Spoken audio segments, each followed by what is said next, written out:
Hi, this is Cheryl with Hirsch Parent Coaching. How is everyone?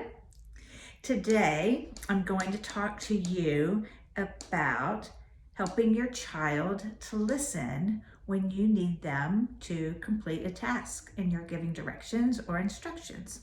However, there is a little twist to this that I just learned about that I'm excited to share. So the tool is number 20. It's pay attention when giving instructions and follow through. So hope y'all can see that. There you go. So I often hear from parents that their child is not listening to them.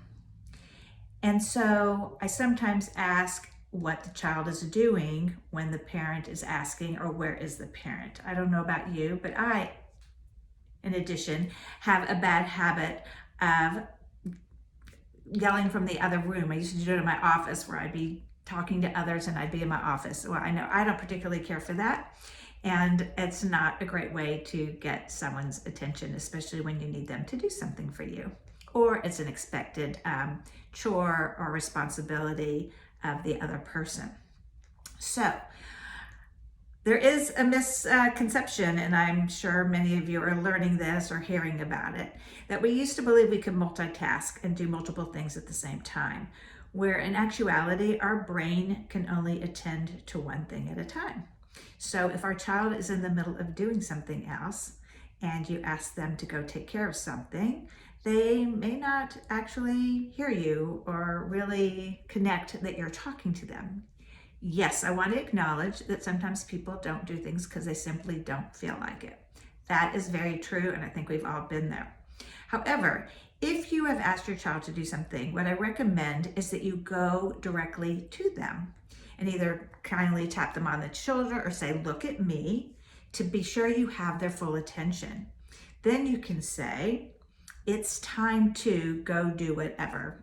Instead of "you need to go do this," or "I'm waiting on you to do this," when you say "it's time to," you usually will get a different response, maybe not always, but it is more effective to say "it's time to." Then say, "I really would like you to let me know," or "let me know," even better, when you've completed the task, and then go check with them that it's done. And if it's done well, tell them, "Hey, way to go. You finished doing whatever it was you needed them to do. You did it well." And just give them praise, but not saying it from your point of view and said, "I really like how you did this," but just say, "Wow, you completed this task. It looks really good. Job well done. Good for you."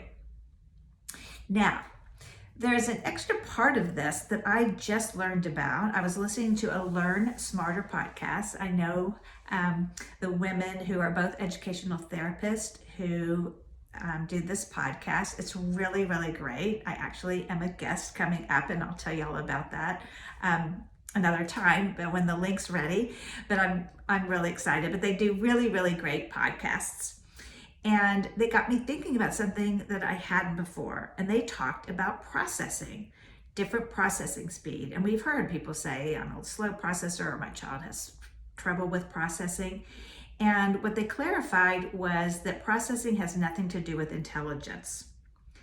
You can think of it, and this is the example they gave, as thinking about the highway and someone's in a car and someone's on a bike. And it may take you a little bit longer to get there on the bike, but that doesn't mean that you won't get there. It just means that you need more time.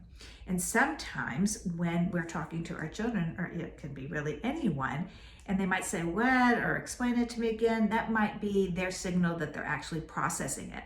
Now, sometimes children have a faster processing time than we as parents.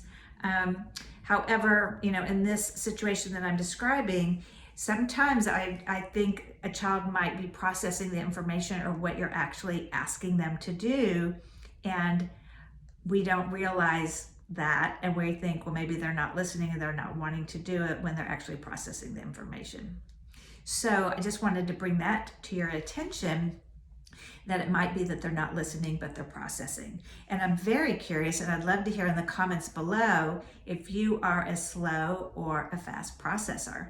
And I want to say it depends on what the information is, but I've had experiences as an adult where I realize I'm a slow processor and need time to really absorb what's being said to me or what I'm reading or a workshop, whatever it happens to be, depending on the difficulty of the information, where I really need a little time to absorb it.